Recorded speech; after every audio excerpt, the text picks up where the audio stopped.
Even the smallest of things can be great if seen through to the end.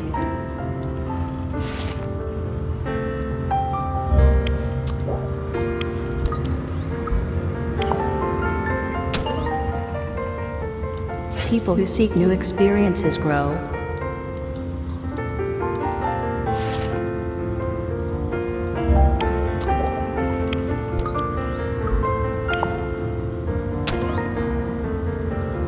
It's said that everyone has three doppelgangers.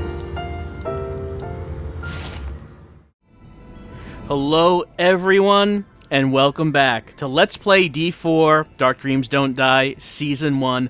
We're on this airplane. We've been speaking to a bunch of people. We feel that we can probably clear Deborah and Duncan down there of being D. I mean, it seemed like kind of odd candidates for the murderer of Little Peggy. They don't seem to have any connection at all to Little Peggy. But since we're here, and since these people do have names that begin with D, David could not take them out of suspicion until he knew for sure what they were doing the night of Peggy's murder. And now we do. I mean, I'm sure David would much rather find D than be able to take off even more suspects of being D. He's taken off a lot. We remember what his casebook looked like during the prologue. He's encountered a lot of people that have names beginning with D during these dives.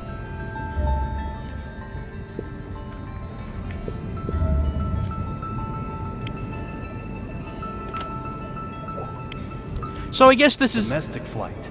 No large bags. I guess this is not unusual for him to suspect people of being D, and then figuring that he just needs to be able to figure out where they were on the night of Little Peggy's death. I'm gonna push those cushions. Like Dominic Bean back at the beginning of the game when David first fell into his bathtub.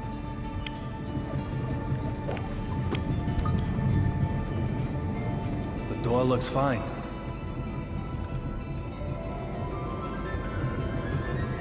And he had a red stiletto heel in his hand. And we know that Dominic Bean was the name of the person that he was investigating during that dive, which ended up, of course, not being D.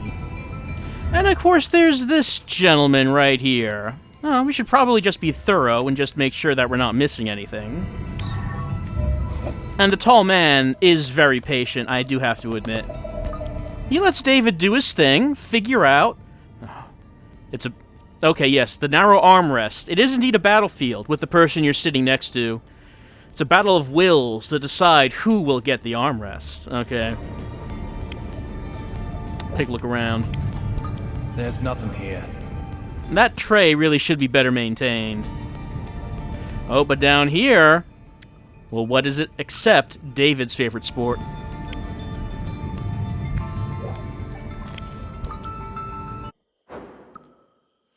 And this one is just talking in general about ice hockey. The Frozen Duel. Ice hockey stands alongside football, baseball, and basketball as one of the 4 major sports, and is especially popular on the East Coast of America. Just what is so appealing about ice hockey, then? We asked a particularly avid fan for his take. The power and the speed of the players, man. There's no other rush like it. No sport as fast and as brutal as hockey, man. No other. Ice hockey players reach speeds of 30 miles per hour, and quite literally crash into each other in order to prevent the other team's attacks. When shot, the puck can reach speeds over 100 miles per hour. The speedy matches and violent clashes between the teams are the reason why it's known as the Frozen Duel, providing an appeal that cannot be found in other sports. Now, I'm not really someone who follows hockey, but I have doubts that anyone calls it the Frozen Duel. Please, if any hockey fans are watching, please feel free to correct me. I don't think I've heard that before. Not that I'm saying that Swery would, give us misinformation, but I think that might not be true, maybe. And what's this? We remember that Duncan was very critical of the seat covers. Let's take a look at them now. The cherry blossoms and snow are switched. The cherry blossoms should be on the back.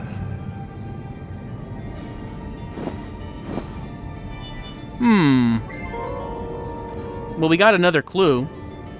We remember the seat covers were the other way round when we saw them the first time. Oh, hold on. If I lean this way, yep. There's a golden credit over here. There's some butter salt flavor peanuts over here. There's something I can push over here. Anything else to look at? Oh. Well, I mean, I guess it's hockey. We do have to read it.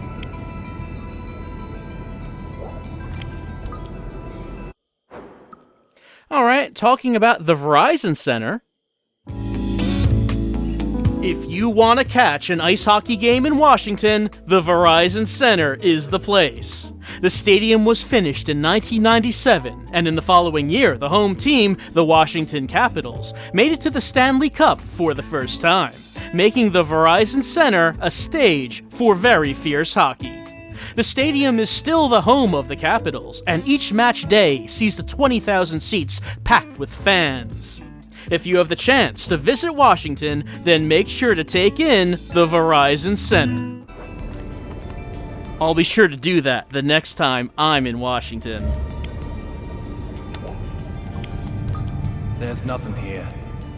Really, these trays need to be cleaned better. Another seat cover. We already got the clue from that. The cherry blossoms and snow are switched. No mistake. So what does that mean? It is curious. These people still seem to be very scared after that lightning strike. Well, I guess it'll take them a little while to get over it. Okay, Mr. Roland Walken, you're too big for the plane, so when did you move over here?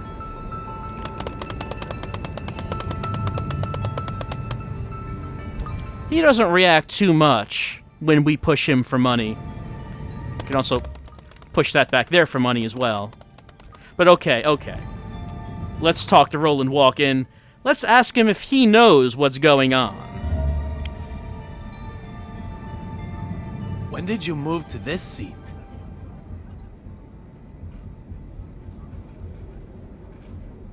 When indeed,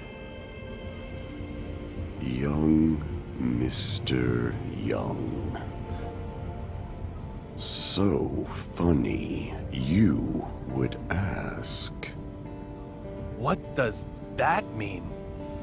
If time changes, so too does place.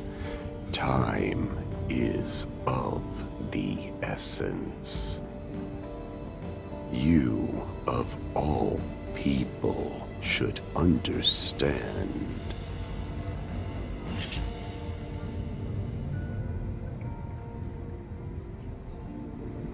Cutlery has to be stainless.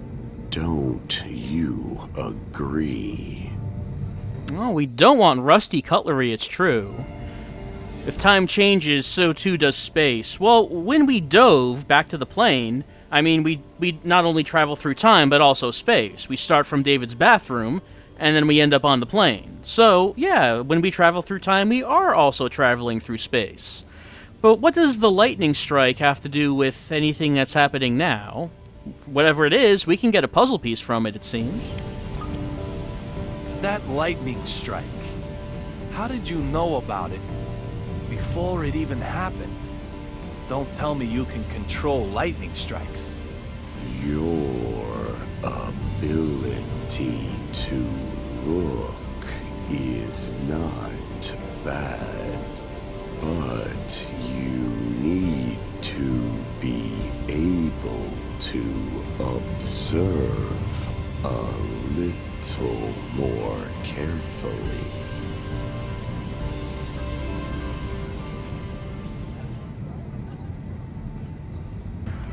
Alright, we have to not only look, but we have to observe. And we have a time limit, but what does it mean?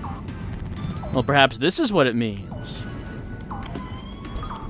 Not just look out the window, but see what's important. What did you observe? The engine isn't damaged. You have good observational skills. You already know the answer. Am I correct? He is being a bit cryptic. We already know the answer, do we? Well, I mean, that seems to be what we want to know. The answer to what is the location of the courier. And you know, just between you and me, I think maybe this guy knows something about our time-traveling thing. He kind of seems like he knows something. He might also know about where Zapatero is. Let's ask him about it. Do you know what happened to the courier? It might be said that I do, and it might be said that I don't. If time changes, so too does place. Time is of the essence. Either way, Mr. Young, you cannot ask me to do your job for you. I suppose that's a good point. David is the detective here. Roland Walken does not look like a detective. He looks more like he's dressed like a doctor. So we have to figure it out ourselves. Does Roland know what's going on? Who can say? But he does seem to be trying to get us to figure it out. Where is Olivia at, by the way? What about that female member of the cabin crew? You mean Olivia Jones? You saw her. Did she remind you of little Peggy? What? Oh, well, something's going on. We have clovers falling down around us, and it looks like we can ask about that. But, let's ask about little Peggy first. It seems more important to know if Roland knows something about her. What do you know about little Peggy? Blonde, blue eyes, and a mole by her eye.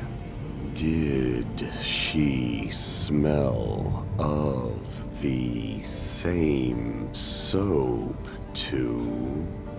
Just how much do you know? Everything. You told me all of it yourself, Mr. Young. You're overlaying your memories of little Peggy onto Olivia, aren't you? Huh. What would that mean, overlaying our memories of Peggy onto Olivia? Also, David did say when we first saw Roland that it seemed that he had met him before. He felt that he did. Roland seems to be confirming that. David told him all about little Peggy, but David does not remember when anything like that happened. But maybe Roland can tell us something more about himself. Who is he, anyway? Just who are you? It was a snowy night. I remember it very well. Is Amanda doing okay? I mean, he's asking about Amanda, and that's the first time we've heard anyone except Kaysen bring up Amanda. What does he know about her? Amanda? You know her too? Her well-being is a good thing. A good indication of your own well-being, Mr. Young. Amanda's well-being is an indication of David's. I guess he's not going to say anything else about Amanda, or how he knows of her. What about these clovers? They have been falling down all around us ever since Roland mentioned Little Peggy, so what's this all about? What's going on here? What have you done to me? Can you finally see them?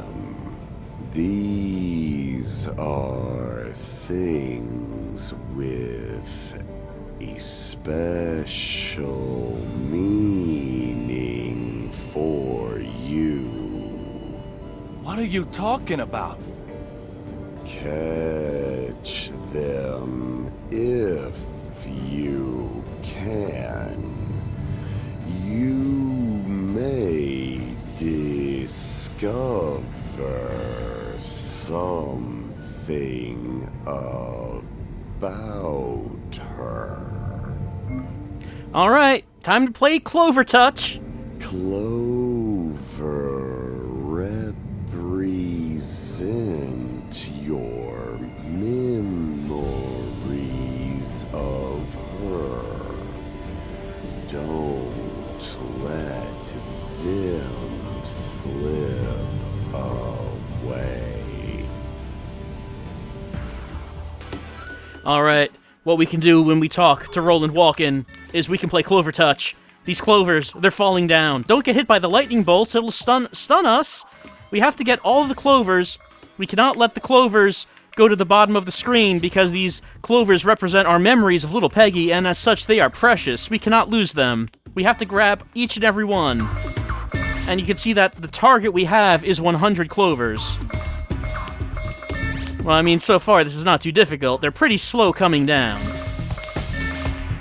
It does get harder. This is not the only time we can play Clover Touch. So it's going to start us off pretty easily. Oh yeah, Pink Flower, when we get that, this is what happens. Everything goes to the middle of the screen, which is very useful on higher difficulty. You know, bigger clovers, they're worth more points. Oh, a snowflake, what that'll do, hold on, let me get this, and then freeze everything, they stop, and now they're worth double the points, and we win!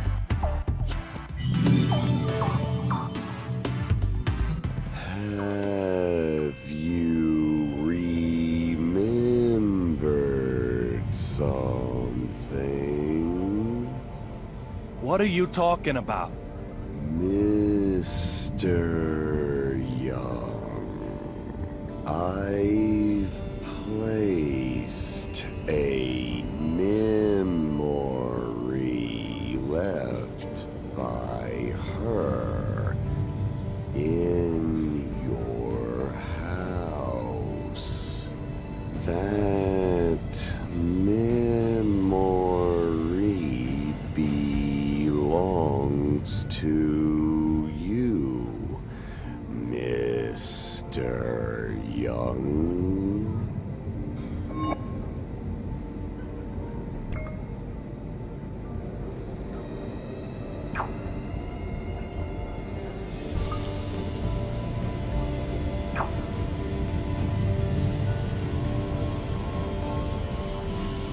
What's he talking about? Leaving something in my house. A memory with her. Clover. Little Peggy? Could it be? Alright, so Roland apparently has been in our house. I guess it's a thing he does. So that's a nice thought. He comes in our house sometimes. We haven't seen him in there, but apparently he does. And he's left a present for us in there. Now, of course, the clovers, as we know, do represent Little Peggy, so Clover Touch, of course, represents all of our memories of her. Now, he left something for us there. Alright, let's head back to the apartment. Let's see what Roland left for us. That seems to be everything that we can talk about with Roland Walken anyway, and as he seems to be the most interesting character we've met so far, let's head back and see if we can find whatever present it was that Roland left. There's still a few things that we can do back at the apartment anyway, before episode 1 is over.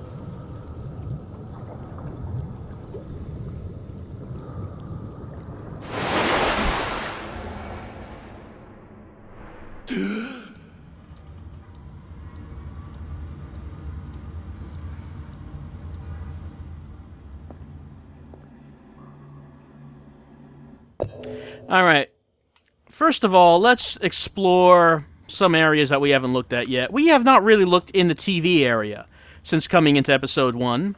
We haven't really talked to Amanda.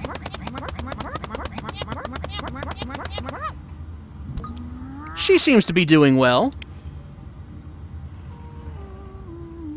Alright, we haven't really had to buy too much from her, but we can buy something now. I mean, I can buy this lollipop from her for a discounted price. Amanda. She seems to like it.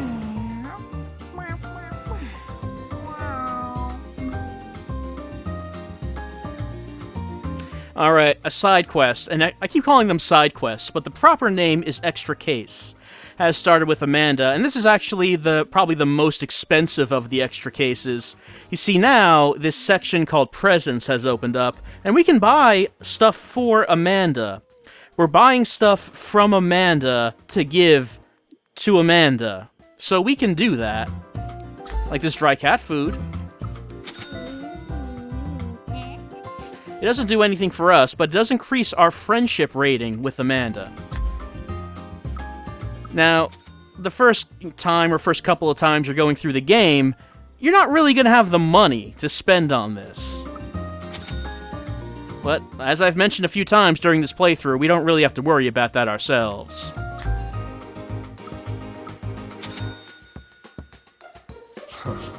She seems very happy with it. Definitely worth giving her these gifts. Alright, I mean, that was by itself an extra case, and we get a 30% off discount on our next purchase. So, I mean, if you time that right, you can save a good deal of money on whatever it is you're going to buy next. Like this fur mouse. Maybe we just buy it for her again. Alright, it went up. Now we can see that we have to get to 200 to get to the next checkpoint, the friendship checkpoint with Amanda. And usually, in your first time or first couple of times through the game, you're going to be buying her like a couple things every now and again, and this meter will slowly go up. You're not going to do it all at once like we're doing right now. So this does take actually a while to get to. What can I say? She looks happier than ever. I've never seen this side of her before. She does really enjoy all of these toy mice that we're buying for her. Buying from her, for her. We could get up to 400 friendship points with her right now. And she actually has 3 extra cases in episode 1, so we've done 2 of them. Might as well finish it off, get to 400 points, and see what we get if we max out our friendship rating with Amanda during episode 1. We actually can do this during episode 2 as well, and it's a bit different. But for right now, let's just buy all of the toy mice that a woman who thinks she's a cat, or possibly a cat that looks like a woman, could ever want. Or maybe a cat that David just sees as a woman? But then, does Kaysen see her as a woman too?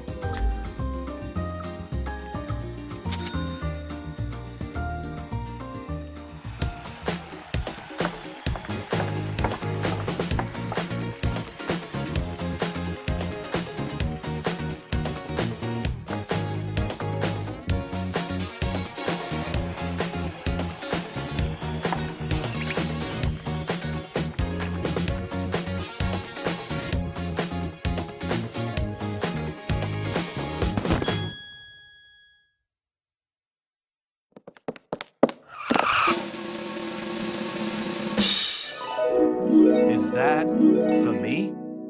Meow.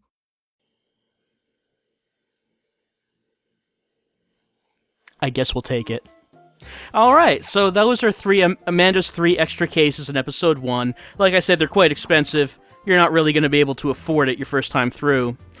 And I think that we probably would have also have gotten a unique item, like unique clothing or something like that, for doing it the first time. Again, you might have noticed that whenever I complete these extra cases, we get extra money, we get some life points. It doesn't seem like a whole lot, but that's because any of the unique items that we would have otherwise have gotten from doing these, I already have all of them, so keep that in mind. It's not just money we would be getting. There would be other stuff, too.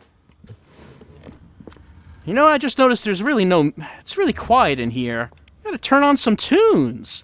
Who turned off the record player? Alright, what else could we run on this? Like, we have the entire soundtrack here. That sounds a bit too melancholy.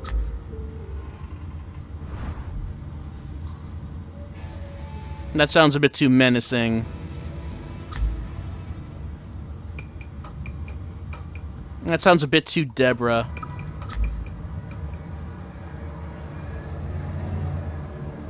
I mean, I guess we are looking for something that Roland Walken left in our house when he was here, and we did not know that he was in our house. So maybe this kind of menacing music is all right.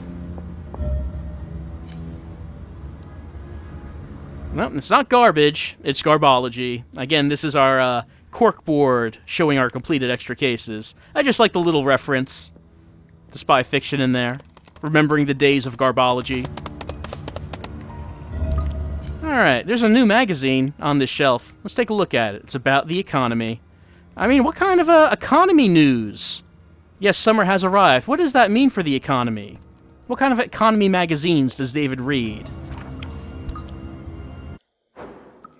Oh, the magazine's about cryptocurrency, as it turns out. Let's learn about BitJewels.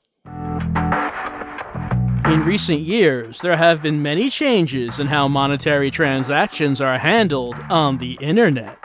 One of these great changes is how P2P networks have started accepting transactions with digital currency. Digital currency is currency that is beyond the scope of personal transactions, where transactions through many public services are possible. Among the different kinds of digital currency, BitJewels have been making waves daily with their unique distribution management system. Normal digital currencies are exchanged with real money through banks and transaction spots. However, BitJewels, as their name may suggest, are acquired through excavation. If you are one of the many people out there who are interested in acquiring BitJewels, you will need a computer capable of excavating and a free software called Golden Pickaxe that can excavate. With only those 2 things, anyone can freely excavate BitJewels from their home computer. Digital currency has no central government to regulate it, nor does it have to accept any kind of censure. Just what sort of effects will this new mode of currency have on our society in the future? Man, BitJewels sound awesome. You know, I notice Amanda over here did not accept BitJewels in her store. I think that we need to go up to her and demand that she relinquish her reliance on fiat currency and accept the wave of the future. Non-centralized cryptocurrency is the way to go, Amanda. You hear me? Better get with it.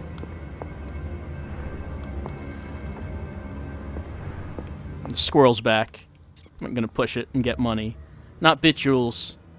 Plain old credits, though.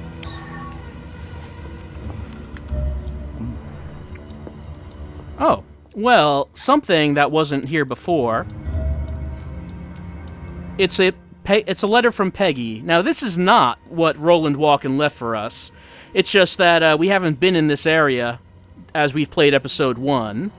So a new letter is here. I guess we'd better bring up the letters and see what it was that was left for us.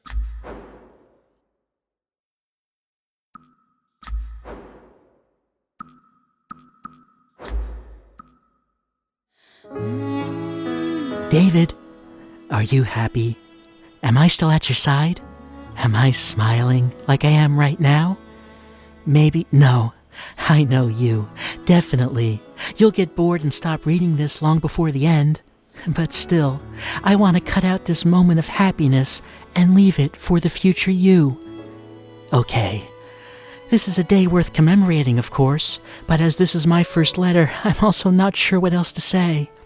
Still, I'm sending this letter to Mark today, and I'll send more in the future. I'm so happy. It's all like a dream. I can't believe we're boyfriend and girlfriend, starting today. I will never forget this moment. Little Peggy Oldman, March 24th, 2002. All right, so these letters so far have been kind of going back in time. That seems to be Peggy's first letter when she and David first started going out. Long before they got married, I suppose.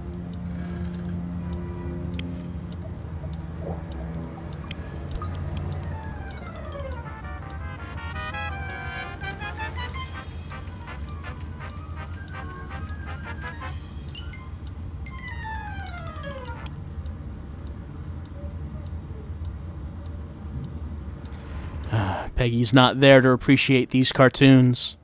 Not anymore. Oh, here comes Kaysen. If we watched Kaysen, if we wanted to do that, we would see him walking around and caring for the place. See, he's going to water those plants. Because certainly David doesn't do that. We leave it up to old Teddy to maintain the place. I mean, the only room around here that he does not maintain is the dirty bathroom. And you saw what that looked like. So without Kaysen, I suppose the entire apartment would probably look like that.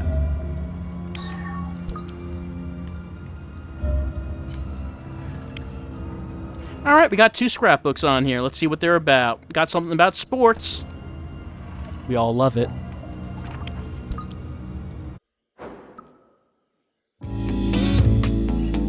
There are a lot of these today.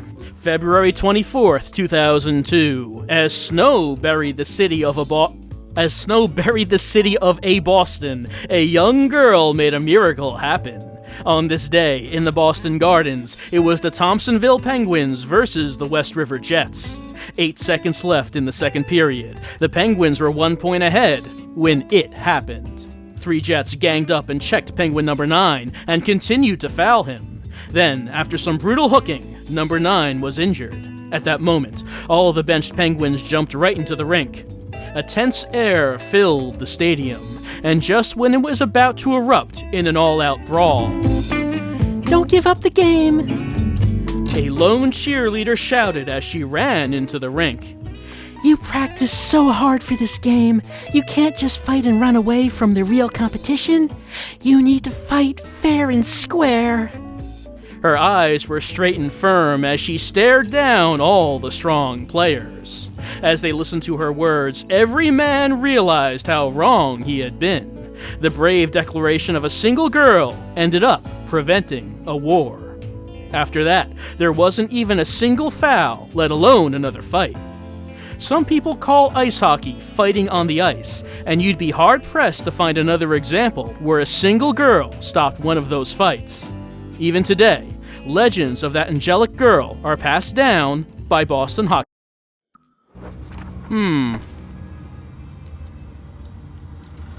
What was that? The team name was, the Penguins, was it? And the number was number 9. That was the player that was getting ganged up on. And there was a lone cheerleader who ran out to defend him. Wonder who they were. Well, let's take a look at 7 Wonders of the Milky Lake. At least that's what's on the cover. Inside, we have, Mickey Norman's Twilight Report number 2. Oh, this one's so long. And so I headed to Boston in search of details on the grisly spontaneous combustion deaths that happened there. On my way, I organized all the evidence I had found so far. There have been many strange incidents in Boston in recent years, but the strange deaths stick out the most. There have been over 100 strange deaths in Boston, Corpses that looked like they had exploded from within were found mangled, mushed up like meatballs, and in a variety of different strange circumstances. Some even looked like they may have self-combusted. Is the most recent case connected to these as well? There are numerous interesting occult rumors aside from the strange deaths. A vagrant who found a horse racing magazine from the future, a strange man who can appear and disappear as he wishes. They're all interesting, but the spontaneous combustion deaths were my top priority.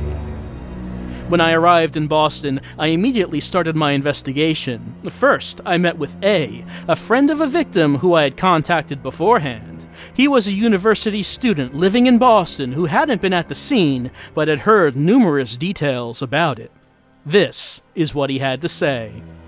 The victim was on drugs, and on the day of the incident, he had gotten together with his friends for a little drug party. Nothing happened at first, until the victim used a new drug. Instantly, flames exploded out from his chest, covering his body in a flash, and then burned up everything but his hands. Creepily enough, even though the flames had been capable of burning up an entire human body, the beer can he had been holding was left only a bit moist. After he finished his story, he told me. He used to talk about a drug that can turn you into a god. Maybe he really found it. If what A said is true, then that means the victim was a drug addict. The god drug refers to a new type of drug that had been passed around as a rumor between addicts for several years now. Could there be a connection between the drug and the spontaneous combustions? Right now, I'm writing this in a hotel in Charles Street.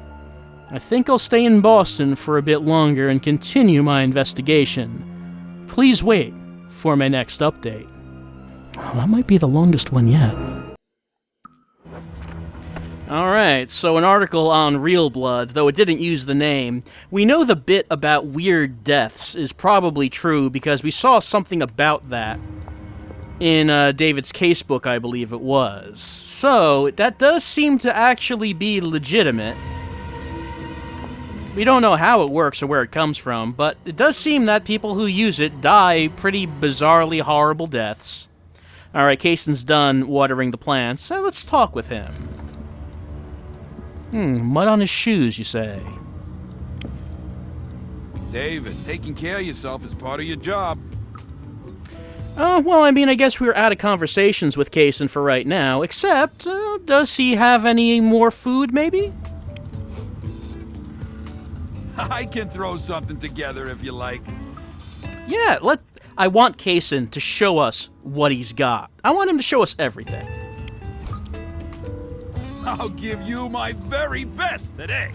The full 5-star restaurant. I'll decide the number of stars. Then get ready to call me the Iron Chef.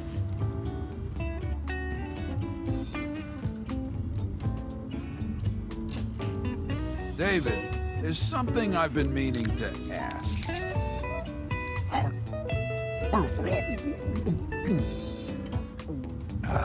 Okay. I don't think I've ever seen you finish a meal. What's up with that? You don't like my cooking? Oh, don't get all sensitive. I'm just full. Take it up with my stomach size. Don't give me that look, Amanda. Does it really matter? This is America, the land of the free. No, I'm not letting this one slide. You prefer alcohol to my cooking. That's the short of it. I didn't say that.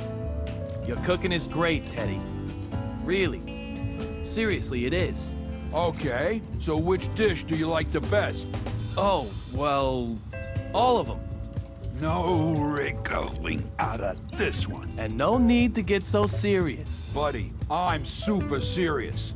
Answer the question, Mr. David Young. This is now an official interrogation. Seriously?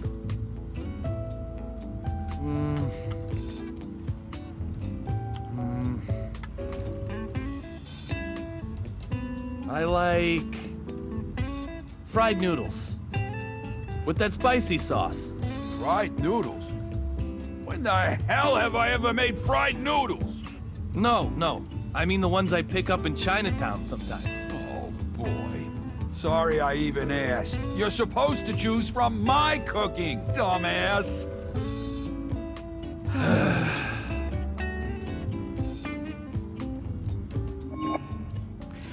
Poor Kaysen. His efforts go so unappreciated. All David does when presented with a lobster is just wear the claws on his oversized gloves. But let's talk about something a bit more serious. Let's talk about serial deaths related to the new drug. At the very beginning of 2003, a new pharmaceutical called BC's blood cell was discovered that induced hyperactivation in the brain. It had properties that included euphoria due to an inhibitor effect and then the hyperactivation of all brain functions, including thinking, memory and reflexes. As a considerable volume made it into the market, it started to accrue a substantial user base as a drug that makes you a god. Usage quickly spread, centered among students as the successor to B's blood. February 2003, a series of bizarre deaths started, week after week.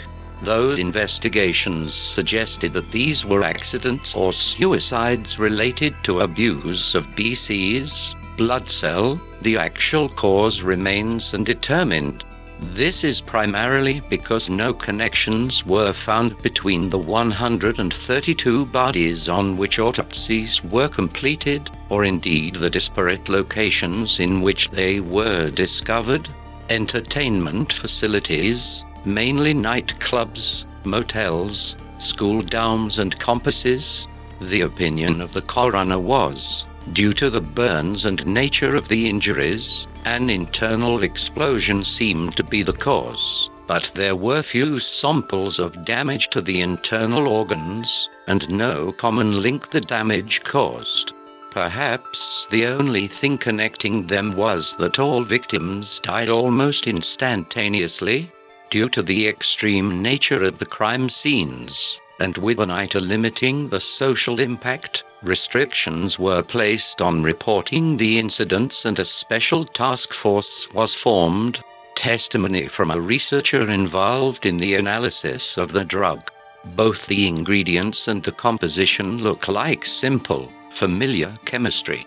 However, we can't even recreate it, let alone produce it from scratch ourselves. It may well have been made by God. More about, yes, this menacing music is appropriate, more about this drug that causes people to explode somehow, maybe, and that it makes you a god. We keep hearing that over and over. It seems to be consistent. Let's head back in here. Not back to the plane right now, but let's go into the bathroom. Let me see if something's here. Yeah. Thought this would be here the last time I went into the bathroom. There's another letter from little Peggy. Let's pick it up.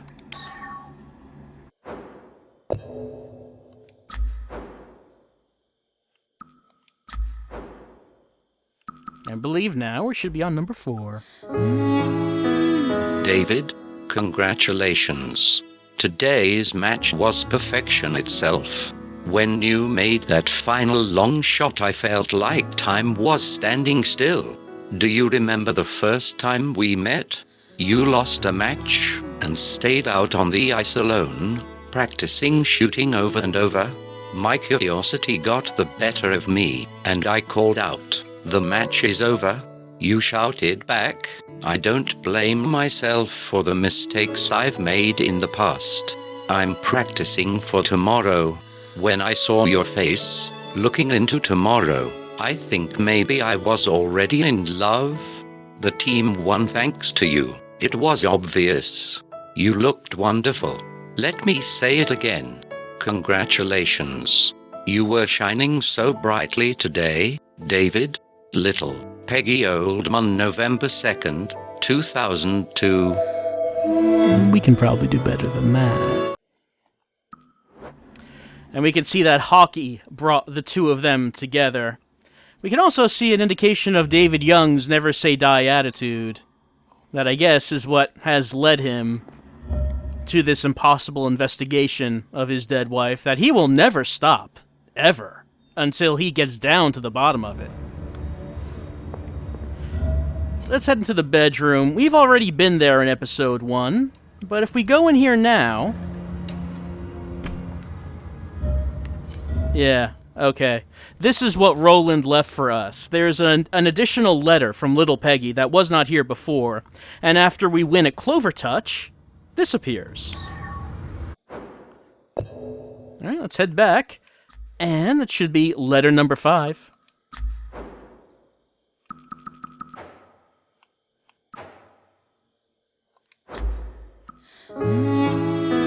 David, I found a clover growing in the potted plant on the terrace today. That brings back memories, doesn't it? I had to lie down due to anemia during cheer practice, and you took care of me in the shade of the tree. When I finally woke up, you launched into this tirade about miracles. Remember, a miracle that there was this bed of clovers for me to lie on, that the tree had grown so big to create the shade. You always fall quiet when I talk about this, but thinking of the panic you seemed to be in, I still laugh when I think about it today. I met one of my younger friends recently, and she said that the story of our encounter beneath that tree has gone on to become something of an urban legend at the school. Let's go back there one day soon. Shall I play the Sleeping Beauty again, my Prince Charming? This seems like the perfect letter to include a 4-leaf clover with. I always find them really easily, like I did just now. Could it be? No, it's just a coincidence. Little Peggy Oldman, October 4th, 2009. Something in there about them being on a bed of clovers, and that Peggy seemed to be able to find clovers really easily. Also, something about passing out due to anemia? Something about that. I don't think we heard anything like that before. Seems like to be the first mention of that. I might as well change some clothes. We've been in this hockey jersey for a little bit now. And there are so many clothes. I mean, I've been showing some of them in the alternate clips. Alright, look at this. Gotta get some appropriate pants for this jacket. Like I said, I've been showing some alternate clothes and facial hair in the alternate clips. And I don't know if you could ever actually show them all. Oh, there's the weekend pants. They're actually the last ones. They're just kind of jeans, really.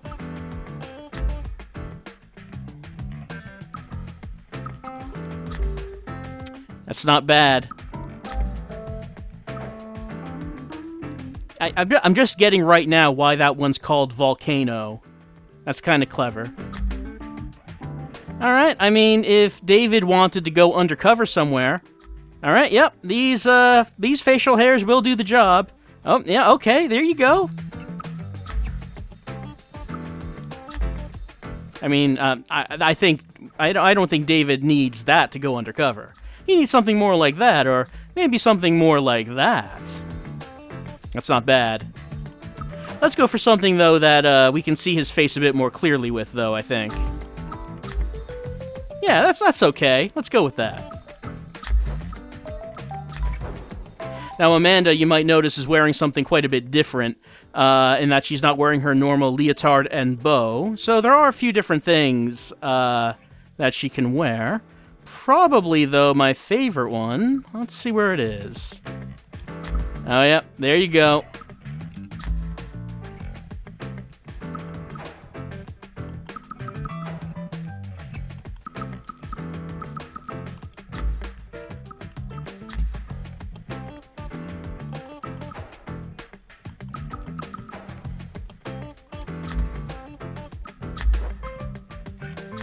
I'm always happy for a reference to the yellow jumpsuit with black stripe.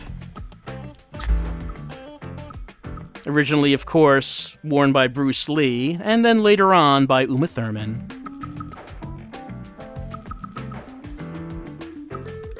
Let's see, anything else? That's not bad.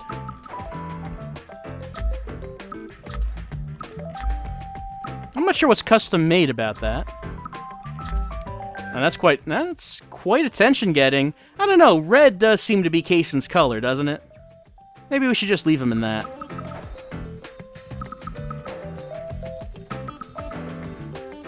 And again, we don't have to match up all of the clothes. We can, accessorize. We can wear different sets. Mix and match. But we might as well see what the full suit looks like.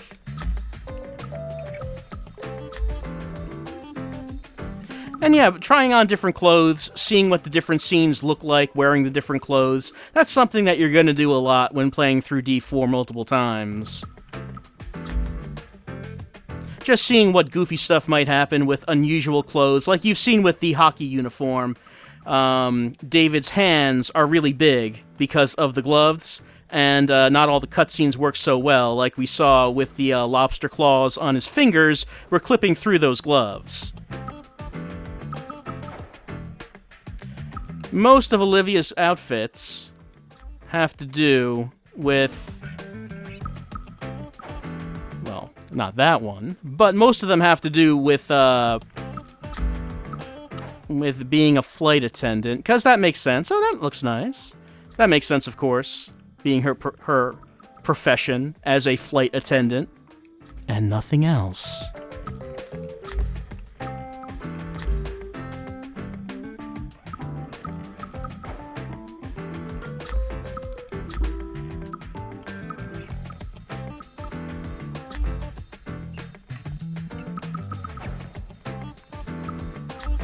She does have a couple different ones that maybe don't match up with the flight attendant thing, but maybe we'll see those sometime later on. Maybe we will. Oh, and by the way, you might recognize this doll right now. It is Roland walking, and if we use it, we can play Clover Touch. Maybe we'll try that near the end. You can play unlimited Clover Touch and just see how far your score can go. It gets pretty hard. Alright, let's see. I think that we've done everything we need to do in the apartment now. Let's head back to the airplane. And see if we can figure out where Zapatero went off to, not to mention Olivia. Let's not forget, we are messing around a whole lot, but that is supposedly what we're doing. We are trying to find them. It's easy to forget about that, with all of the other things that we can look at and talk about in D4. But supposedly, yes, we are a detective, and we are trying to find Zapatero. Last I checked.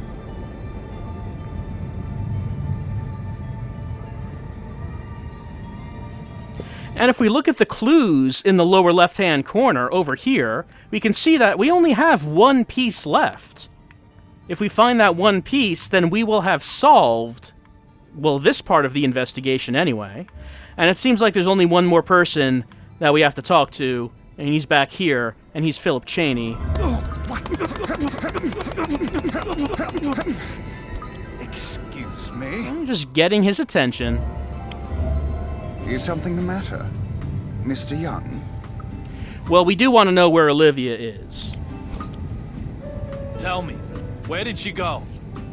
Like I said, sir, she's not aboard this flight. That's impossible. I talked to her. And what, sir? Olivia had a gun. A gun? Please, don't even suggest such a thing. Well, Philip seems offended by the idea that Olivia would have a gun, but we did see it. It was pointed right at us. Let's press the topic. She pointed a gun at me. Are you saying I was seeing things? I think you must have. Maybe it was a pepper shaker. Even if she was on board this flight, there is absolutely no way she would be able to get a gun on board as well. It was a Glock 26. I'm very sorry, sir. Perhaps the shock of the lightning has caused you to be confused. I don't think we could be that confused. And even if we were confused, where did she go? Whatever the case, I have to talk to her again. Then you'll just need to keep on flying with us. If you get lucky, you'll end up on a flight with her. Eventually. That's not really what I meant. Well, it seems like we're not going to get anything else about this subject. He just suggests that we fly on another flight with the same airline. AG, by the way, the name of the airline. I wonder what that might stand for. Let's ask about the emergency doors, as I'm sure David is very preoccupied with how many ways could you escape from an airplane? Do the emergency doors work while in flight? It's possible to manually switch over to door mode. But just touching the controls to do so causes an alarm to sound in the cockpit. You would be better off not to get any silly ideas, sir. What if that alarm was broken? Deactivated? What are you planning? I'm just trying to figure out the method of escape used by Olivia and the Vanishing Man. Method of escape, is it? It does seem far-fetched, escaping from an airplane. And Philip seems to not think that there would be a reason for anyone to even try, but let's keep talking about this. How many ways could one potentially escape from an airplane? How many emergency exits are there? How much do you know about the federal aviation regulations? They are the safety regulations as set by the Federal Aviation Administration. In accordance with them, a commercial aircraft must have enough emergency exits that all passengers can exit the aircraft within 90 seconds while only using half of them. That is what the rules state. We call it the 90-second rule. Alright, tell us more about it, I guess. So, how many emergency exits are there? Mathematics are clearly not your strong suit. With crew, this aircraft can carry almost 140 people. Let's say 30 people can escape from one exit in 90 seconds. That would be one person every 3 seconds. Dividing 140 by 30 therefore indicates that at least 4.6 exits would be needed. Now, twice that are required by the regulations, which means the required number of exits is 9 or more. That means even you and your lack of math skills have a chance to escape, sir. Alright, I mean, there are plenty of ways to get off of an airplane, I guess. Not that it would help when it's in the air. Can you escape through the cockpit windows, I wonder? Could you escape by opening the windows in the cockpit? The cockpit windows do not open. You aren't as smart as you look, Mr. Young. Indeed, the construction of the seat and cockpit windows is very different. While the seat windows are 3 layers of polycarbonate resin, the cockpit windows are 5 layers of reinforced glass and polycarbonate resin. Seat windows are 14 millimeters thick, but the ones in the cockpit are 45 millimeters. Passenger windows are designed to withstand external pressure, but the cockpit windows have to be able to withstand collisions with birds. Open windows like that. Sir, please. Well, I guess when you explain it like that, it does sound pretty silly. And why would you need to open the cockpit windows anyway? He does know a lot about airplanes, doesn't he, though? I guess, let's press him on that subject. You know quite a bit about this airplane, don't you? It's only natural. Our passengers' safety may rely on it. Natural?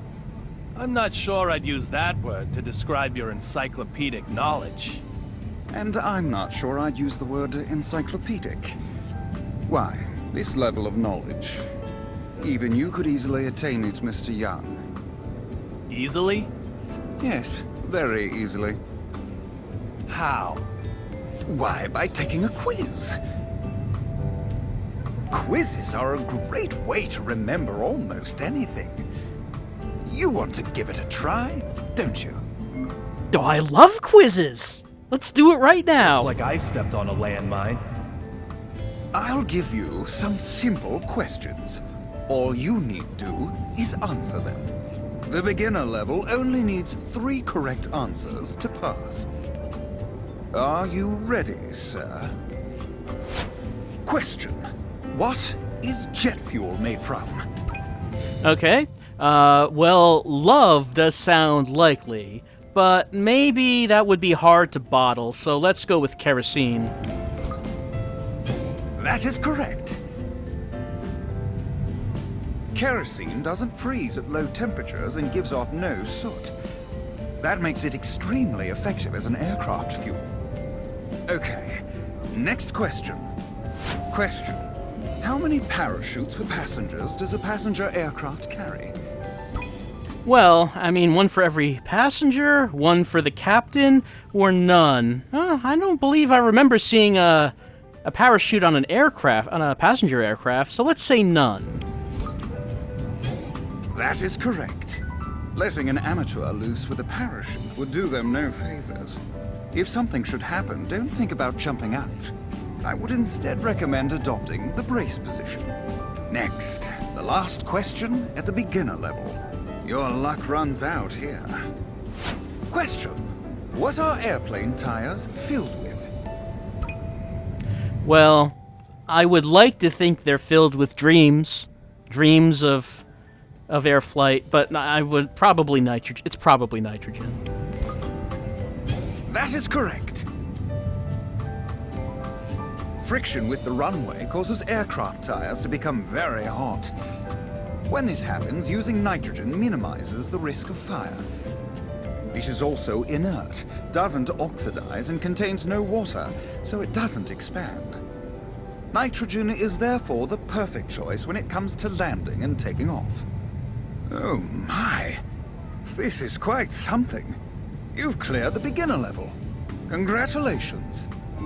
All right. We're airplane smart now. However, that's all this was. The beginner level. Next comes the intermediate test. We'll get started as soon as you are ready. It sounds like the quizmaster isn't done yet. Ready? David Young was born ready for aircraft trivia. Ready for the intermediate quiz, sir? Think you have what it takes? The intermediate level needs 5 correct answers to pass. Question. How can you tell at a glance if an airplane carries passengers or cargo? Well, I mean, I saw Roland looking at us back there. He's very interested in the outcome of this quiz, and we would disappoint him if we did not answer windows. That is correct. A cargo plane doesn't have windows. There are no passengers to look out of them after all. Getting rid of the windows also makes the aircraft lighter, and also increases the strength of the body, like for military aircraft. Even something like a single window makes a big difference to an aircraft. Now then, question 2. Question. Why is the air very dry inside an aircraft? Well, I mean, I've always thought that my washing has never dried very well in an airplane, but let's say it's to prevent condensation. That is correct. At high altitude, there is a large gap between inside and outside temperatures. That means moisture in the air would cause condensation to form. If that water rusted or froze, it could block pipes, causing all sorts of issues. That's why the air inside of the aircraft is kept very dry, to keep the aircraft safe. Now then, question 3. Question. What do the pilot and co-pilot have prepared for them separately? Well, I mean, it would be pretty luxurious for them to have separate toilets, but I doubt that's the case. It's probably their food. That is correct. It prevents both of them suffering from food poisoning. Everyone has heard that, though, haven't they? However, what about on the ground? Did you know they eat different meals before they even take off? Always think of the worst possible scenario and act accordingly. We are true professionals. Now, next question. Question. Why are the internal lights turned off when landing at night? Well, I mean, I feel that it does help with sleeping, but that doesn't have a whole lot to do with actually landing the plane, so it's probably getting your eyes accustomed to the darkness. Oh, that is correct.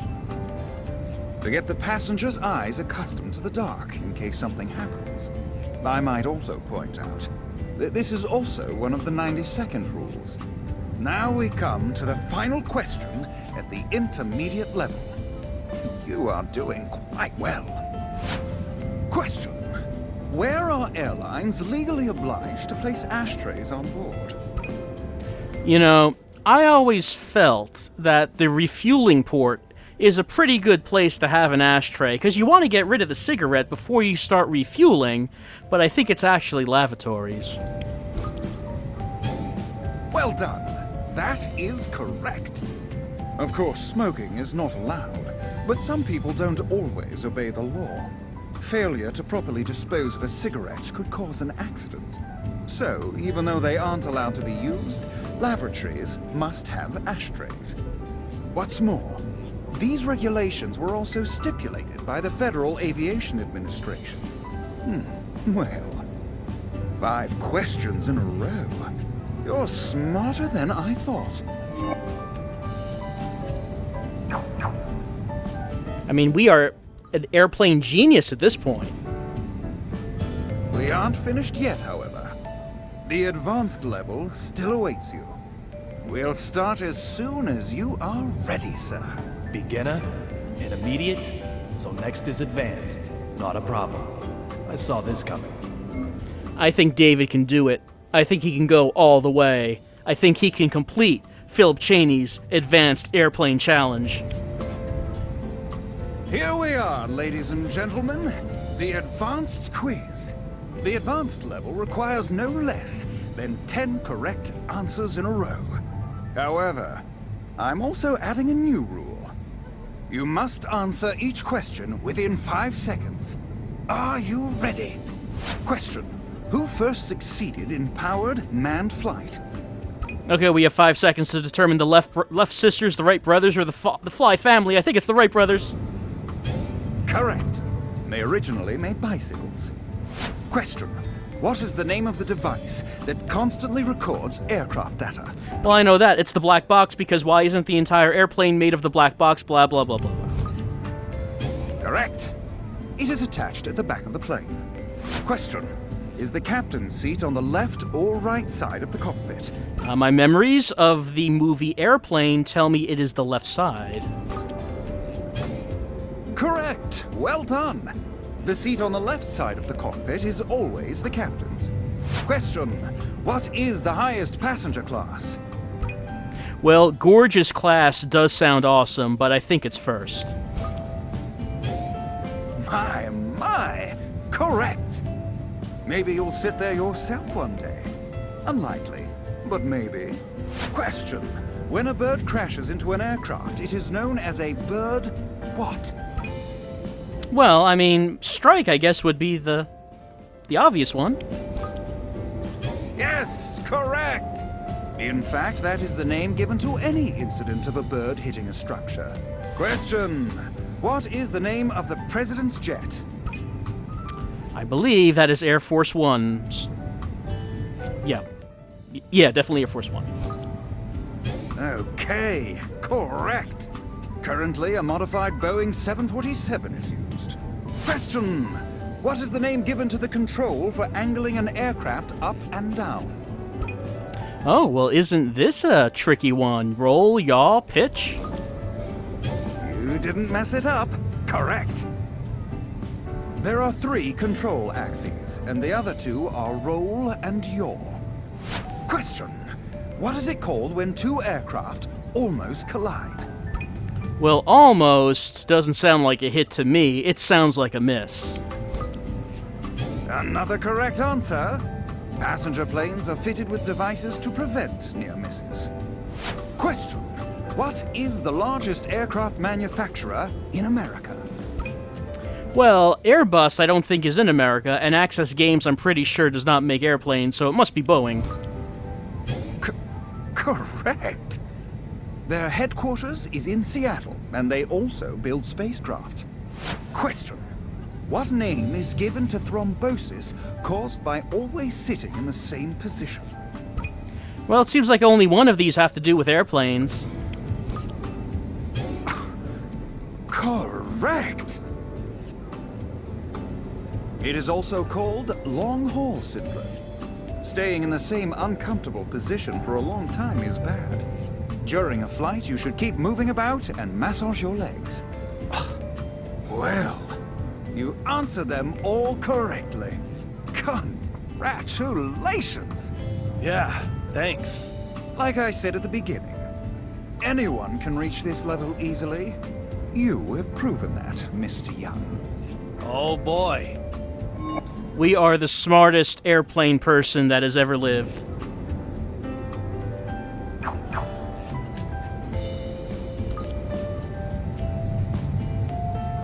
I walked right into that one. I've proven him right.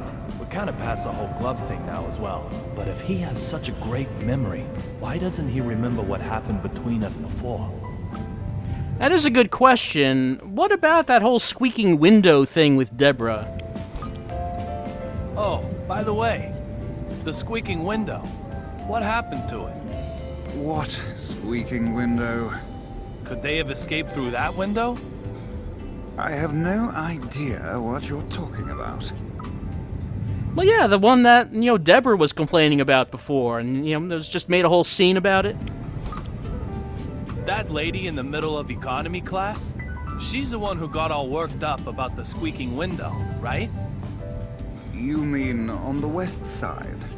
Yes, the west side window. She got all excited, shouting. I don't recall any such incident. Are you mocking me? I might suggest that you are mocking me, Mr. Young. It doesn't sound like we're going to get anywhere here. I mean, it seems like both of them are talking about completely different things, but hey, at least we completed all of Philip Cheney's extra cases, and we are some kind of airplane super genius now, but that doesn't exactly help us find Zapatero, does it? We haven't gotten any clues, any additional clues anyway. The door looks fine. From Philip Cheney. So where is this final clue that will unlock the mystery and let us know what is actually happening here?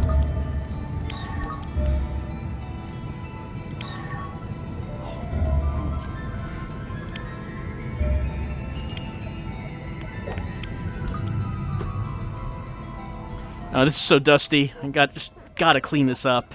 We can't. I mean, we learned well from Deborah. We have to make sure that the windows are all clean. What a beautiful sunset. It reminds me of the day I proposed.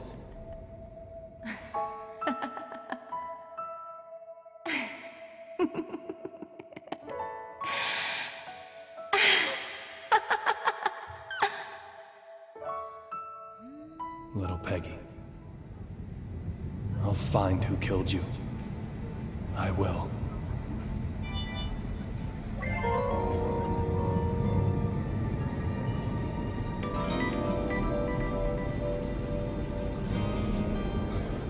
I've collected all the puzzle pieces. The west side window. Champagne as soon as we arrive in DC. I'm very sorry, sir, that she wasn't aboard. I don't know who you are. That's it. This piece of the past has been solved.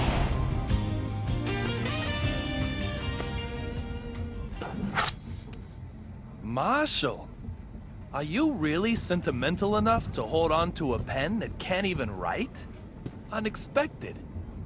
Most unexpected.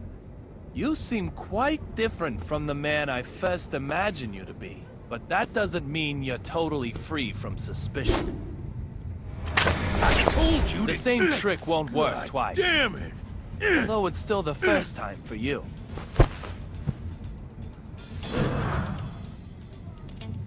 The Fenway Park ticket was a used ticket. What?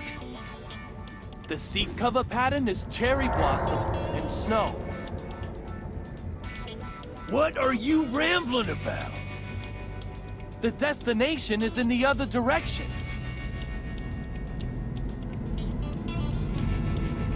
The sun can be seen from the windows on the right side.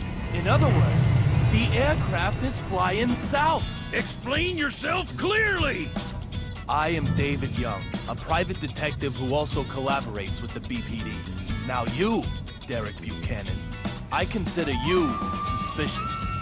If you are the one I'm after, you're gonna remain heavily involved in my investigation from now on. So let me give you this warning. I'll do whatever it takes to achieve my goal. I'll never give up. Even if it means I have to get in your way. So be ready for that. Oh, one other thing. Something I probably ought to mention. According to the BPD files, you get killed while transporting the courier known as Rabbit.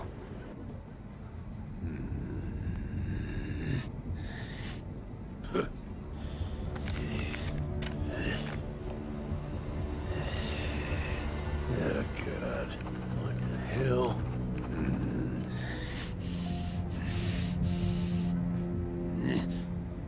I'm going to be killed? Antonio Zapatero and Olivia Jones. They vanished right in front of my eyes. Literally, vanished. They didn't vanish at all. They were never on this flight. This isn't the AG Flight 117 of Boston. It's a different aircraft, heading for Washington. In other words, they didn't vanish. I moved.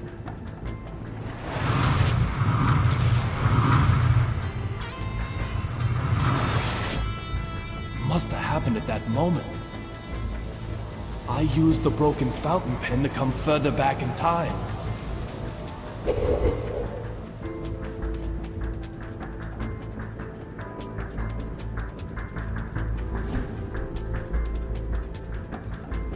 I don't feel anything from either one anymore. David, why do you shave your beard every day? It was just starting to grow out. It's such a waste. Little Peggy, what should I do?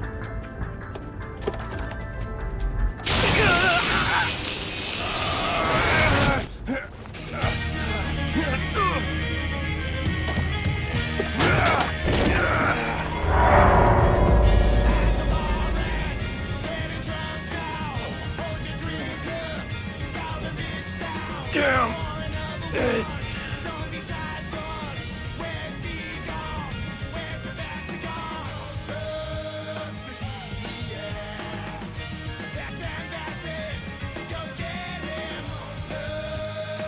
And so episode 1 of D4 Dark Dreams Don't Die Season 1 comes to an end.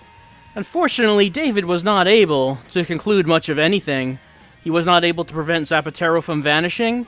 Well, actually, I guess we don't know that. We now know that David dove from the previous dive further back into the past onto a previous flight. So who knows if Zapatero vanished at all from the first one? We don't know, actually, because he didn't vanish now. I guess we have to find some way of getting back onto the first flight that we were on, but the mementos we have, the badge and the pen, they don't work anymore. They're not mementos anymore. So how are we going to get back onto that first plane? It doesn't seem to be a way for right now.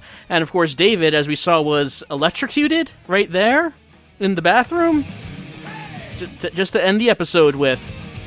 And as far as Derek Buchanan goes, he apparently is now our only remaining suspect on board the airplane. Our other two suspects, Deborah and Duncan, we decided were not suspects anymore. We cleared them. Derek Buchanan, however, is the 1D who we are not really sure about. Maybe we should be suspecting him.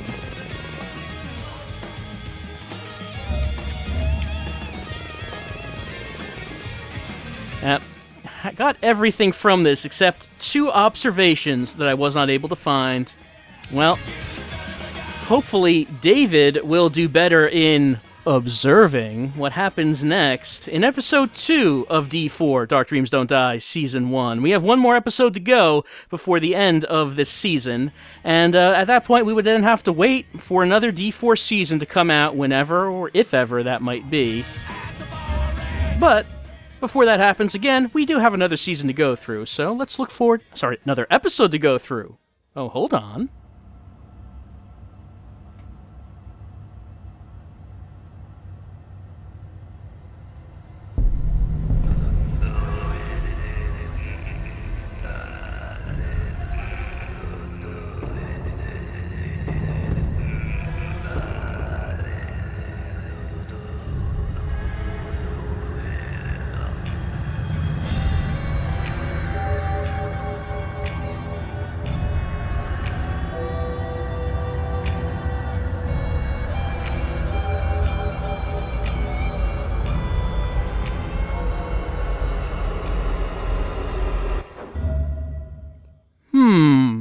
A mysterious white-haired figure has appeared at the door to David's apartment, and judging by the look on Kaysen's face, it seems that he recognizes this man. Well, I guess we'll have to wait before we can find out anything about this mysterious figure as we go on to episode 2 and see if we can get any answers at all before this season comes to a close. I'll see you next time. But you need to be able to observe a little more carefully.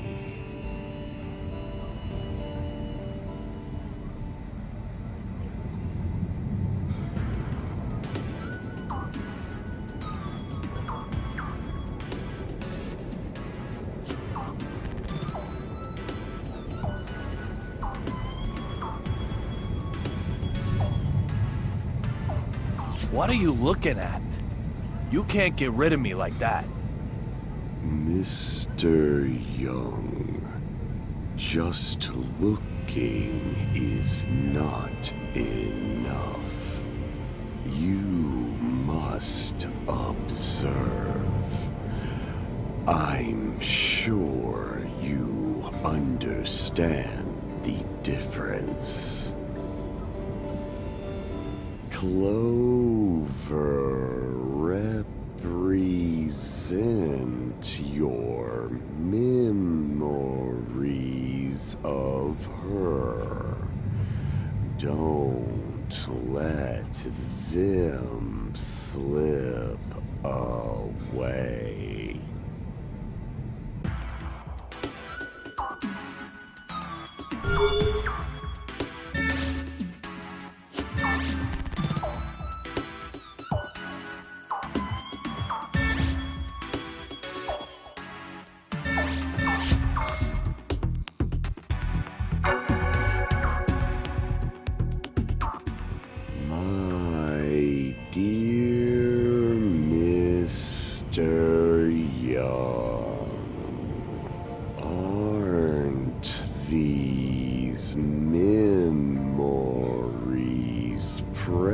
Precious to you, you're dropping them left and right, or maybe you just want to forget all of them. If that's the case, I am fine with that. I'll give you some simple questions. All you need do is answer them. The beginner level only needs 3 correct answers to pass. Are you ready, sir? Question. What is jet fuel made from? That's wrong. You really think nitro-packed steel cylinders are flying overhead? Just how many flights do you think go up each and every day? That was a shame. Please, try again. I mean it. Oh, you want to try my quiz again? You don't know when to give up, do you? Sorry, sir. No offense intended. You're here for the quiz. Let's get started. The beginner level only needs 3 correct answers to pass. Question. What is jet fuel made from?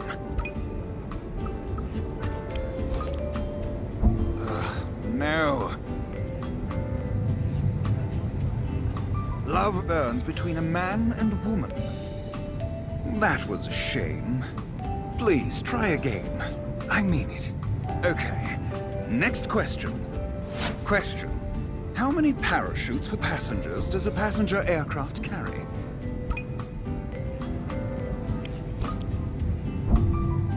Impossible. You think regular passengers, regular people could all use a parachute? You're like a child, aren't you? So naive. That was a shame. You must be joking. If the pilot bails out alone, who's going to fly the plane? That was a shame. Question. What are airplane tires filled with?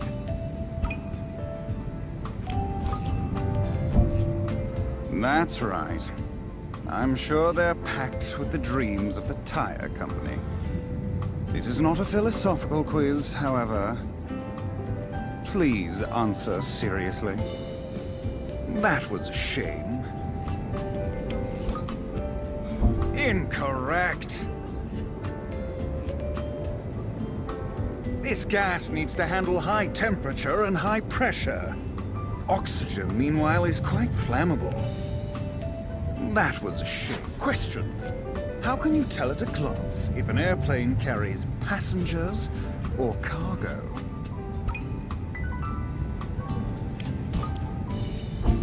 Such a simple question. And you got it wrong. You're just playing around, correct? That was a shame. Totally incorrect. The difference is what they carry. That's a major hint. That was a shame. Question. Why is the air very dry inside an aircraft?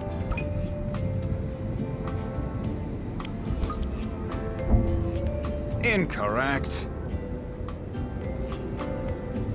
Think about the difference of the temperature outside. That was a shame. Oh, you are joking. Please, try and take this seriously. That was a shame. Question. What do the pilot and co-pilot have prepared for them separately?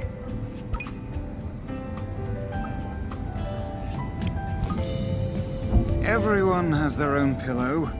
Although maybe you share your pillow with someone else. That was a shame. Incorrect. That'd be going too far, and would be pointless too. That was a shame. Question. Why are the internal lights turned off when landing at night?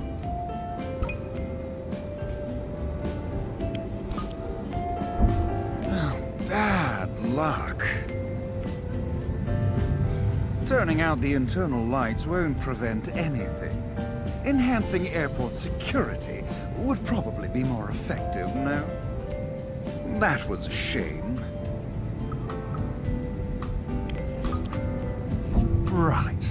So the passengers can get a good night's sleep. Did you really think that was it? This is about something more than just sleep. A flight at night. That's the hint here.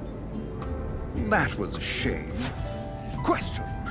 Where are airlines legally obliged to place ashtrays on board?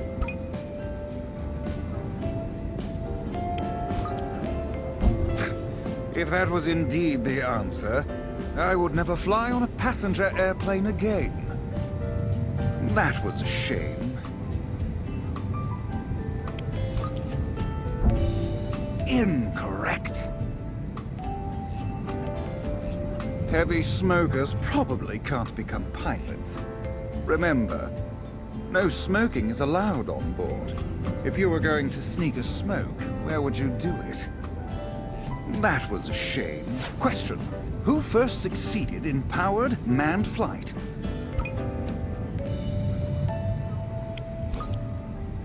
Mr. Young, is this your limit? If you do want to try again, I'll welcome your challenge anytime. Making you restart from the beginner level isn't my style. Don't worry about that.